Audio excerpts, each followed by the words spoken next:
Keeping venomous reptiles is an unforgiving hobby, requiring proper training and lots of experience. One simple mistake can be the difference between life and death. Remember, the most venomous snake in the world is the one that just bit you. There are no venomous snakes with training wheels. Just because you see viperkeeper handle snakes a certain way does not mean you should try it too.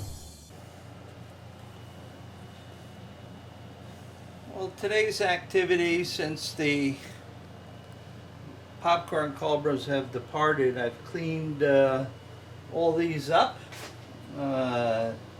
Cleaned the inside of the rack here, so all evidence of the popcorn cobras has been erased, except for their fond memories of their craziness. However, the ringed water cobra babies have grown to the point where they're really not kept in the right size bin, so they're going to move over to here for now. Their final resting place will be in a cage-like thud there, who thinks that I haven't fed him this week, but he's always interested in food. So I'm going to move those over. There's already one in a vision cage at 221 like this for now, so this will be interesting because they really don't like to cooperate and are undoubtedly going to be butthurt because that's their nature. As I was saying before we needed the battery change, that I fed the ringed water cobras yesterday because they will undoubtedly be butthurt from the manipulation from one cage to another and take a couple weeks off on feeding. However, water cobras seem to be very food oriented, and I expect them to be back on track pretty soon. So here we have one of my John Zagel custom hooks, black anodized hook. These are my signature curves that I prefer when picking up snakes. They can handle some very large ones as well as some small ones. And I have the small Midwest grabbing tool for them if they are not cooperative. As you can see, the bin is quite small. If I could scoop underneath their hide, I would do that. But as you'll see in a moment, we can see the head protruding, mostly because it thinks that I may have food. But as you'll see here in a moment after I tip that's a large or rather long water cobra in a small container. What I'm going to try to do is, what I should try to do is uplex it to the other room, and I think that's probably the safe and reasonable method. Uplex is next door, so let me go get that, and I'll slowly close that just for a moment. This way they will be butthurt only for a second until I drop them into their... No, I don't have any food for you. That is a really large saw scale. Yes. She's the mother of all saw scales in-house right now. We can talk about her later. Okay, so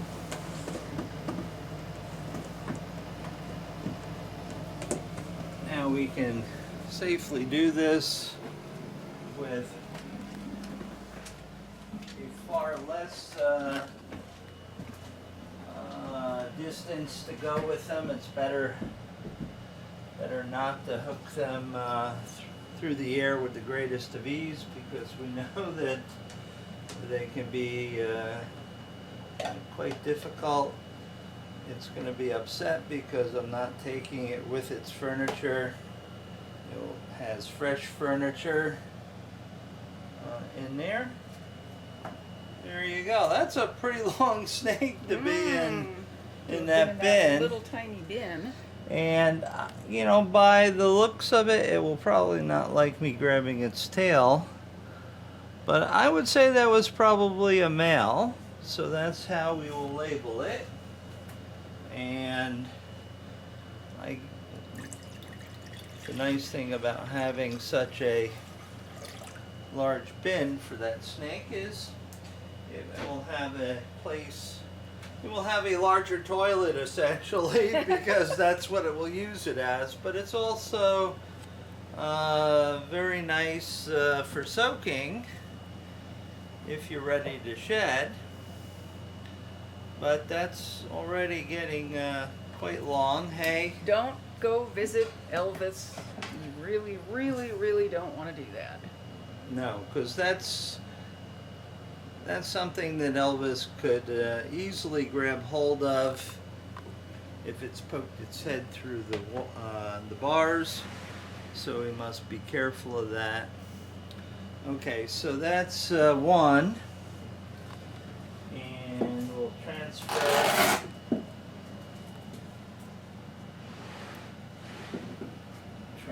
its label,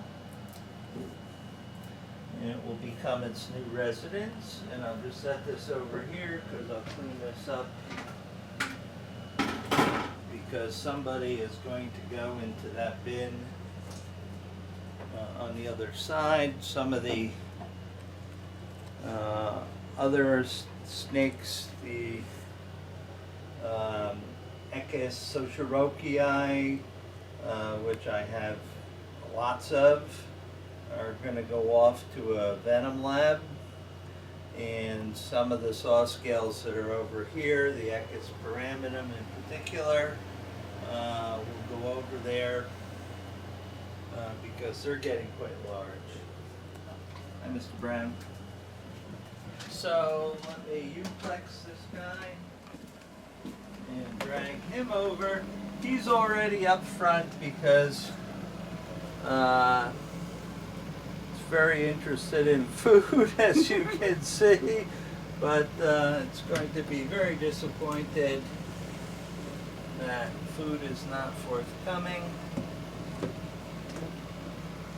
Hello, yes, we're hooding. This is not quite what you expected. Rewind, rewind.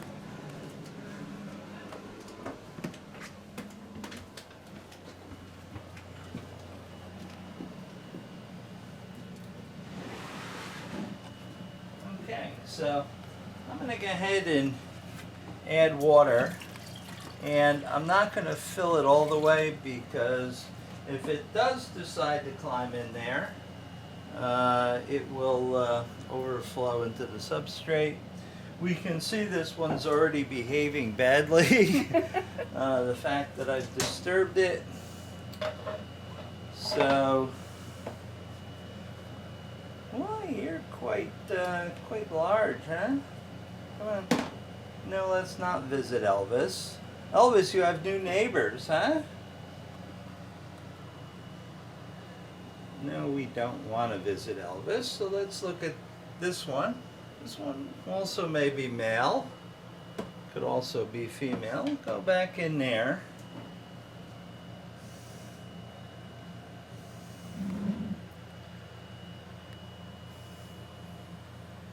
These are really sort of hard to sex. I think these two are males. And the one in Division 221 already is, I know, pretty certain it's a female. So before that one gets too rambunctious and decides to visit Elvis, I'll just close that. And these guys are all set. I'll let them sort of chill for a little bit. In this way, they can calm down and get used to their new surroundings. have to put some double sticky tape on those because they have been transferred from cage to cage. So this is what I wanted to accomplish immediately. So we're good. Hello, Elvis. He's been redecorating, moved his little log there from the back to the front and tipped it sideways. Indeed.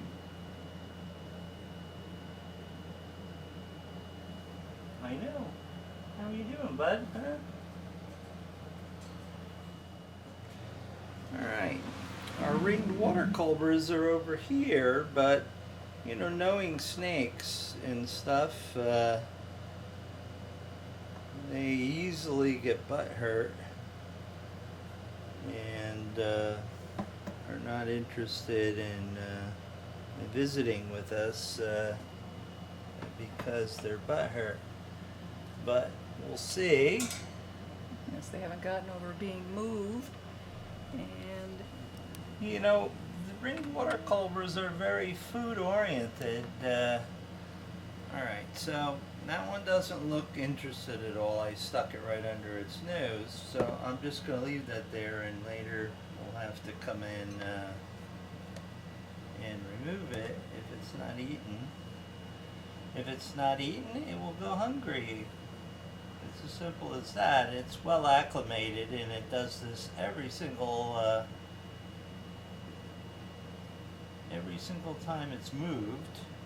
Alright, so we're going to leave that, and we'll move down to the next one and see how it's feeling right now. Now these were just begging at the front of the cage over in the other room, and now all of a sudden they're all butthurt and frightened. Do you want that? Huh?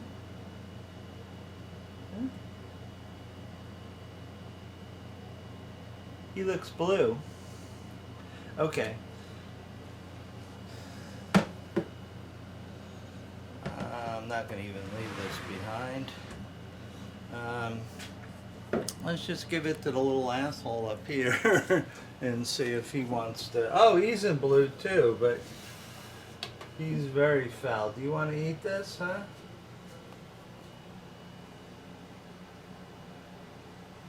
Huh? No, we're not going to even play with him. We have a garbage disposal available just in case of things like this. It's called Mr. Brown. Oh, Mr. Brown.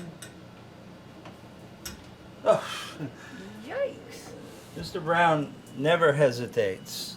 He needs some water and a water dish, I see. We'll take care of that later. We're just feeding right now. Oh, come on, don't masticate it. You're squishing its guts out.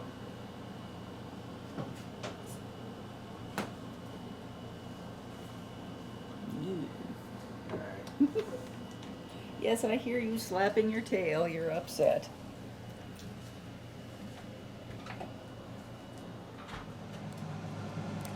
The coral cobra eggs have been in the incubator now for just over 30 days. One sort of shriveled, which was a clear sign that it was not going to make it. The others haven't shown any signs of hatching. They look very plump, but I think it's time to candle them and see what the story is. I think if they were not viable, they would have all shriveled by now, because that's the way things usually go. Now, the only reference book that I had that had information about incubating coral cobra eggs was Trutnow's, I hope I pronounced that correctly, German fellow who has a very nice book of venomous snakes in terrariums, or in captivity essentially.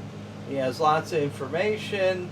I found it to be very good information generally. His one account of hatching coral cobra eggs said that it was 30 days. in the incubator in this particular temperature range that I'm using. It's over 30 days now by almost a week. So I think it's time to have a look. I see our friendly neighborhood spider here, which we love to keep spiders in the lair because they keep down the carrion flies. So Lori and I are very careful in the house to try to support their existence in the lair. That's why I really detest having to use the pest strips, because it probably affects them too, as well as the carrion flies. So what we're going to do is we're going to open this, take it out, and we're going to see what egg we can pull out and handle, just to see what's going on. That one collapsed. See, these all look pretty damn good. So I'm gonna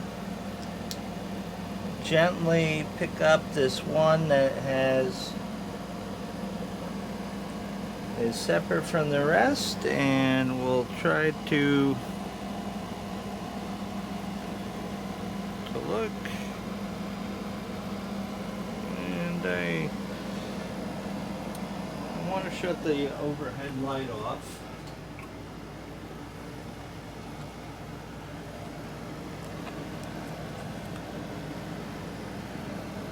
Okay, so I can see veins and stuff. Yeah, it will. It just set it on there. It will essentially There we go. refocus. Yeah, look at that. There's some veins in there, and I'm seeing a little tiny crack there. Looks like. yeah.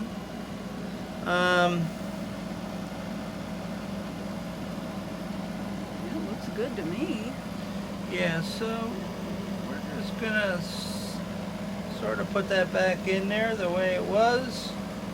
Soil's moist, so we're not gonna bother these. We're just gonna let them go. No telling if they'll hatch or not, but I've had a bad experience in the past that really made me very sad. Some Echis ocellatus eggs, Echis pyramidum, sorry. I left them in the incubator, and it was past 45 days and nothing happened, which is your usual hatch time for those. And I opened one of the eggs just to see, and the baby was fully developed but not quite ready to come out, and it subsequently died because I prematurely opened the egg. So I am just going to let these guys sit and just keep our eye on them and see what the heck is going to happen.